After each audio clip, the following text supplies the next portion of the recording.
Hey, what's going on everybody? This is Keagan here and welcome back to the channel, and I'm back with a brand new video for you guys. And welcome to another edition of Keagan's Movie Reviews.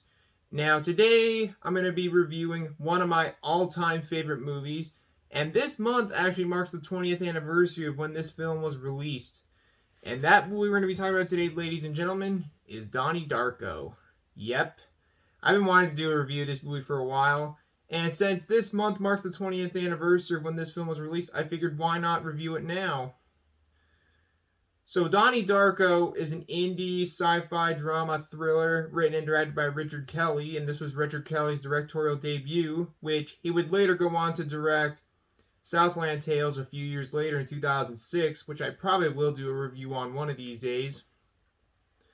And there's actually two versions of this movie. There's the theatrical cut and the director's cut. And both versions were limited, both had a limited theatrical release, which the theatrical version was released on October 26, 2001, and the director's cut version was released nearly 3 years later on August 27, 2004. So, yeah, before we get into the movie itself, I have a little funny story to talk about, regarding the first time I watched it, and that I actually bought this movie 4 times. Well, let's get into my story first, and then we'll get into the movie itself.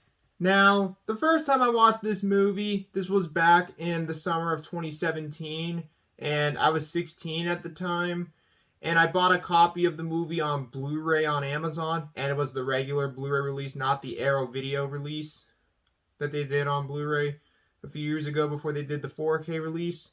So anyways, I was watching the director's cut version the first time I watched this movie. I know I should have watched the theatrical version first, but we'll get to that a little later in the video. So anyways, I got to 90 minutes into the movie, and then all of a sudden the movie started to glitch, and it wasn't part of the movie. And then I took the disc out of my Xbox One, which is what I was using to watch it on, and I noticed there was a burn mark on the back of the center of the disc, and it made it unplayable, so I had to get a new copy of it. And unfortunately, they were sold out of Blu-ray copies of it on Amazon, so I had to get a DVD copy of it, but I wasn't able to finish the movie for a few weeks because I was gone on vacation. I was leaving for vacation before I was able to watch the rest of the movie. So when I returned from my vacation a few weeks later, I got the DVD, which had the director's cut version, and I was thinking it would include the theatrical version, but alas, it didn't. So anyways, I finished the rest of the movie, and I really, really enjoyed it. And then months later, in May 2018, I found the theatrical version on DVD. And, well, I'll say which version I prefer better later on in the video. And then, earlier this year, I bought the 4K Arrow video release that I showed earlier this year. So, yeah, I literally bought the movie 4 times. So, yeah. So anyways, that's enough of my story. And now let's get into the movie itself, and I will give my thoughts on the movie after I talk a bit about the movie. So let's dive into Donnie Darko. So Donnie Darko follows the titular character Donnie, who is played by Jake Gyllenhaal, and this is one of Jake Gyllenhaal's early roles. And this movie takes place in the fictional town called Middlesex, somewhere in North Carolina, I believe is where it takes place. And it's set in the year 1988, and it's told over the course of 28 days.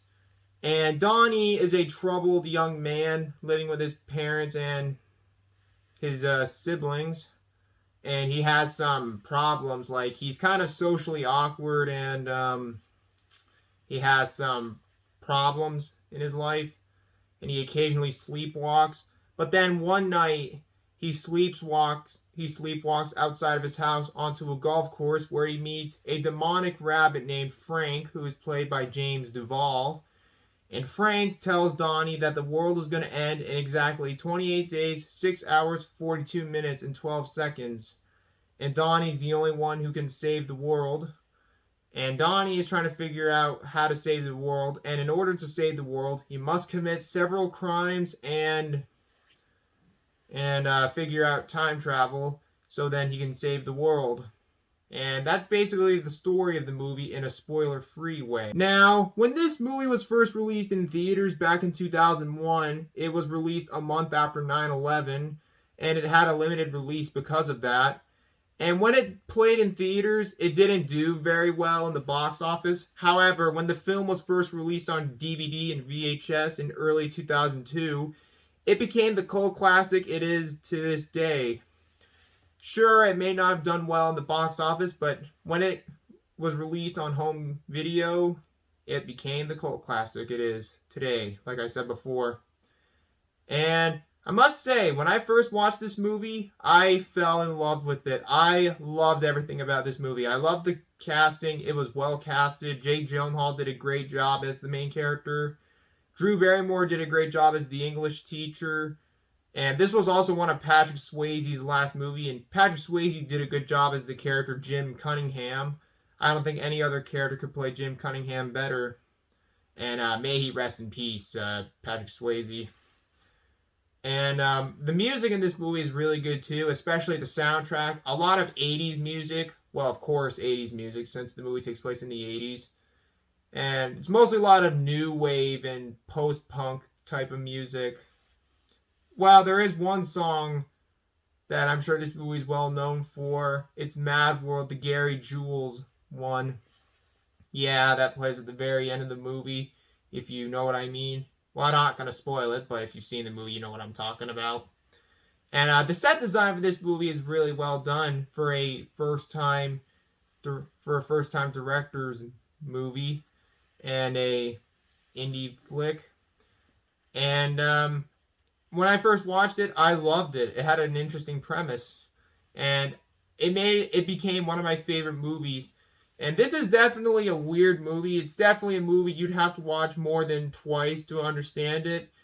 And if you are planning to watch this movie for the first time, I would highly recommend you watch the theatrical version first, and then watch the director's cut version. Well, I wouldn't recommend watching the director's cut version first because it kind of takes away the mind-bending part of what makes this movie so memorable, if you know what I mean. Although, I don't mind the director's cut version. I know some people don't like the director's cut version, but I don't mind the director's cut. But I personally think the theatrical version is the superior version of the movie. Well, which version do you think is better? Let me know in the comments below. And, but to this day, I think this movie still holds up to this day, 20 years later. Well, today it may not be 20 years old yet. Today's only October 15th, and the movie's not 20 until the 26th. So, but still, I think this movie is still a fantastic movie, and is still one of the best cult classic films of all time, and one of the best indie movies of all time. And this will definitely be a movie I will never get tired of, no matter how many times I watched it. Hell, I think I might have even watched it more than I've seen The Shawshank Redemption. And I actually recently watched this movie again on Saturday, almost a week ago. And I still think this movie is still great to this day. But if you haven't seen Donnie Darko, I would highly recommend it. It's a truly fantastic movie, and still one of the best indie movies ever made. And it still holds up to this day, 20 years later. But if you haven't seen Donnie Darko, definitely check it out. And I know that there is a direct-to-video sequel that came out in 2009 called S. Darko. However, no one from the original cast, except for Divine Chase, I believe that's how you pronounce her name, the actress that played Donnie's little sister. She's the only returning actor in it, in S. Darko. And I also hear the movie is supposed to be terrible, but I am kind of curious to seeing how bad the movie is, but I don't expect anything good out of it. But maybe someday I'll check out S. Darko. But anyways, in conclusion, if you haven't seen Donnie Darko, definitely check it out. It's definitely one of the best and one of the most well-known cult classic films of all time. And it still is to this day. So definitely check it out if you haven't seen it.